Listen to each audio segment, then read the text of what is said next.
Vision news में आपका स्वागत है। मैं हूं आपके साथ वीना। छत्तीसगढ़ में हुए महादेव सट्टा ऐप केस के मामले में पूर्व मुख्यमंत्री भूपेश बघेल पर एक बार फिर से एफआईआर दर्ज की गई है। ईडी का आरोप है कि ऐप के प्रमोटर्स ने हवाला के जरिए सीएम तक प्रोटेक्शन मनी पहुंचाई और इसके साथ ही कई बड़े अधिकारियों को भी प्रोटेक्शन मनी हर महीने दी गई। आइए दिखाते हैं आपको पूरी खबर। महादेव सट्टा ऐप केस में ईओडब्ल्यू ने ईडी की शिकायत पर छत्तीसगढ़ के पूर्व मुख्यमंत्री भूपेश बघेल समेत 21 आरोपियों पर एफआईआर दर्ज की है। इसमें ऐप प्रमोटर सौरभ चंद्राकर, रवि उप्पल समेत कई अज्ञात पुलिस अफसर और कारोबारियों के नाम भी शामिल हैं। वहीं बघेल ने इसे राजनीतिक षड्यंत्र बताया है।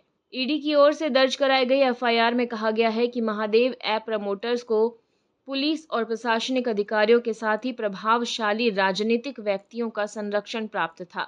ऐप के प्रमोटर्स की ओर से कार्रवाई रोकने के लिए इन आरोपियों को बड़ी राशि नियमित रूप से प्रोटेक्शन मनी के रूप में दी गई। ईडी का आरोप है कि महादेव बुक के ऑपरेटरों के जरिए हवाला से पुलिस, प्रशासनिक अधिकारियों और राजनेताओं तक प्रोटेक्शन मनी पहुंचाई जाती थी।